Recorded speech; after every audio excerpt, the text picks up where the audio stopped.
Many years ago, when I was a student, I spent a summer holiday working in an antique shop off Chester Road.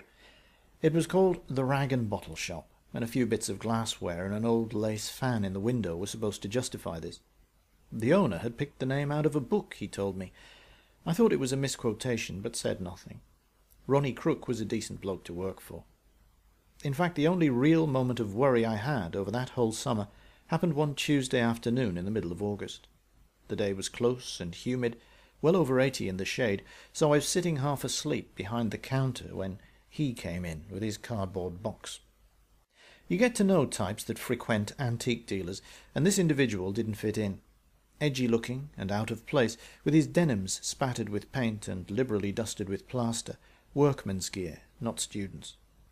I stayed down behind the counter, invisible to anyone after the overlit street, lurking in my Dickensian gloom. He threaded his way past boxes of books, tables holding smaller items, bulkier pieces of furniture. I remember the way he started at his reflection in a tall pier glass.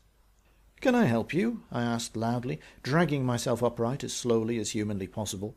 It had taken me a week to learn shop assistant's body language. He shied again, frowning dubiously into the murk, then shuffled forward and put the box onto the counter. Looking straight past my left ear, he blurted something about buying old books and that. And in that moment I recognized him. He'd filled out a bit, but I was sure it was Paul Bailey. The Bailey brothers, Paul and Kevin, had been the joint scourges of most of the quieter kids at school, and heroes to the littler yobs. I'd heard they'd gone into their old man's building firm, which explained Paul's clothes. "So what are you doing with old books and that?" I thought. "Yes, we do buy books sometimes, sir," I replied, with the fake heartiness of a DJ. "This them, is it?" He pushed the box across to me. For a moment I just stared. The box was covered with thick industrial tape of some sort, like the stuff electricians use. "Sure you've not got a swarm of killer bees in there?" I muttered, reaching under the counter for some scissors. While I was cutting my way into his parcel, Bailey wandered off towards the door, hovering now and again over a snuff-box or a telescope. He seemed fidgety, and as I caught his eye for a second, I suddenly remembered a Swiss Army penknife that had vanished from my blazer pocket in the Bath's cloakroom at Thornhill. It was this distraction that stopped me examining the box's contents too closely. A couple of books, one seemed to be a diary, which looked leather-bound, a packet of yellow papers, and a pendant of some kind.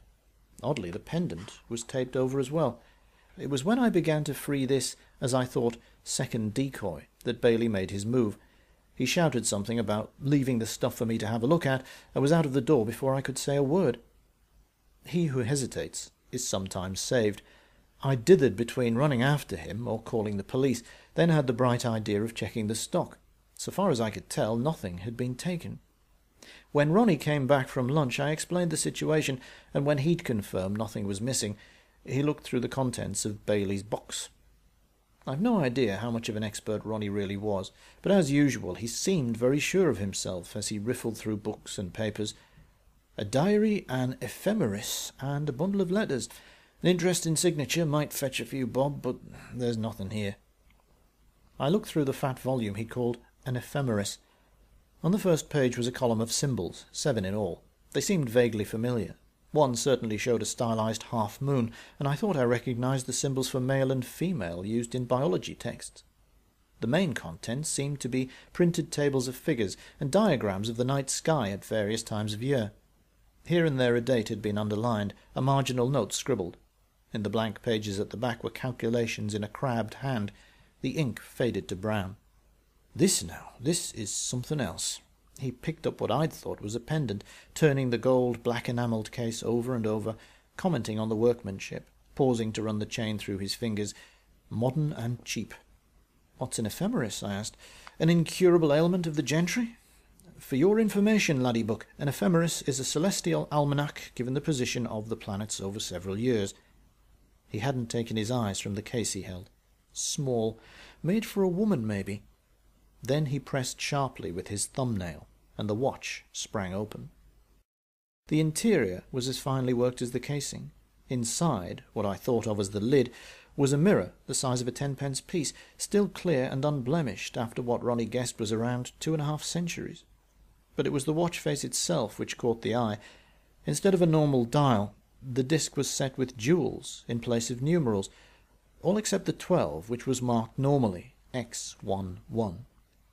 "Some of these stones might be precious, or semi-precious at least," said Ronnie, turning his back to the shop window to try and catch the light. "Funny the way they turn darker as you move round the dial." He was right. The stone in the 1 o'clock position was clear, quartz, maybe even diamond, but by 6 the colour was a deep red. The 11th hour was marked by a fragment of jet. "Let's see if the thing still works then." He wound up the mechanism, ticking anyway, and pulled the tiny winder out to set the hands back to the hour. They'd stopped between 11 and 12. The chimes sounded clearly, and seemed to raise a slight echo in the poky shop.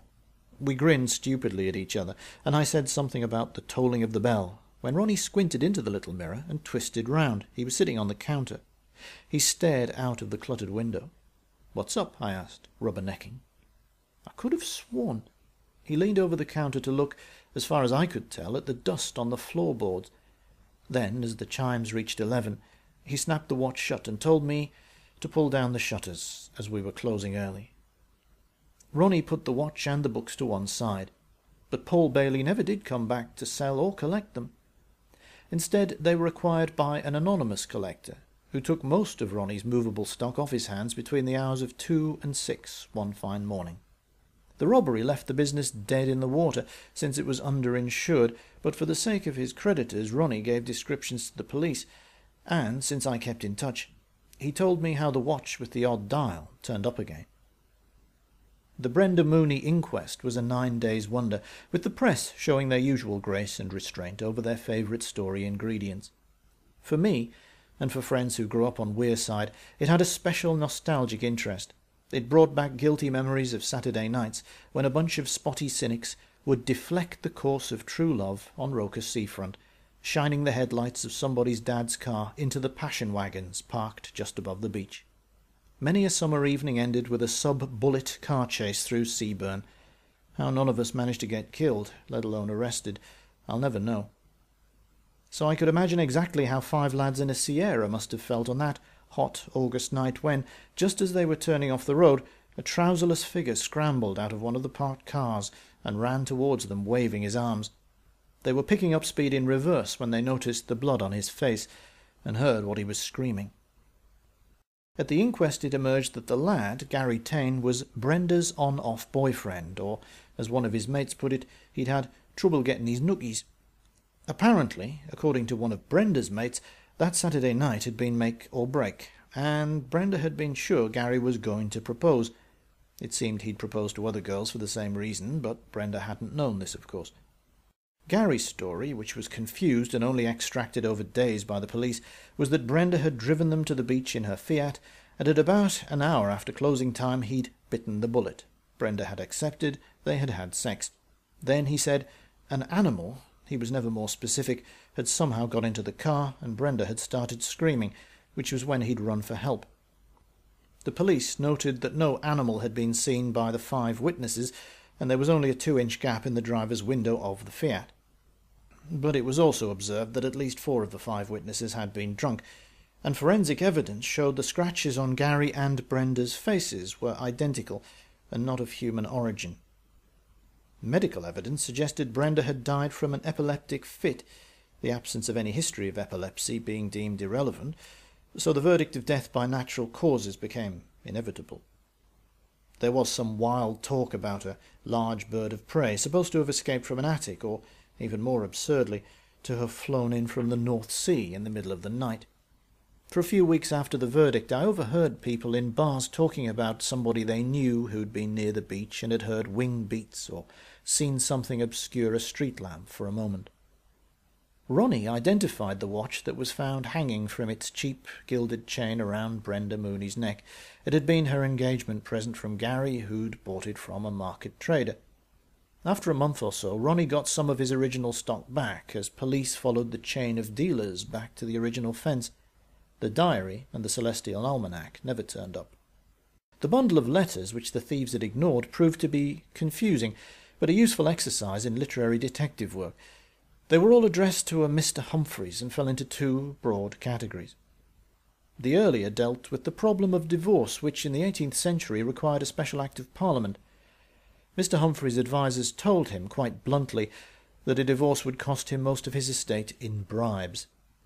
After a few letters dealing with the property of wives who died intestate, the correspondence becomes less worldly, consisting largely of extracts from various books sent, at Humphrey's request, I assume, from libraries all over Europe. The quotations are all in Latin, or what seems to be medieval French. The phrase princeps tenebrarum and the word eidolon appear several times. A bit of spade work at the University Library in Newcastle eventually turned up a Humphreys who seemed to fit both with the letters and the North East. And Edmund Humphreys was apparently a very minor scholar of the Age of Reason, and spent most of his life at a place called Wraxall House near Hetton-le-Hole. The house is now a mental hospital. It was being renovated at around the time Paul Bailey visited the rag and bottle shop.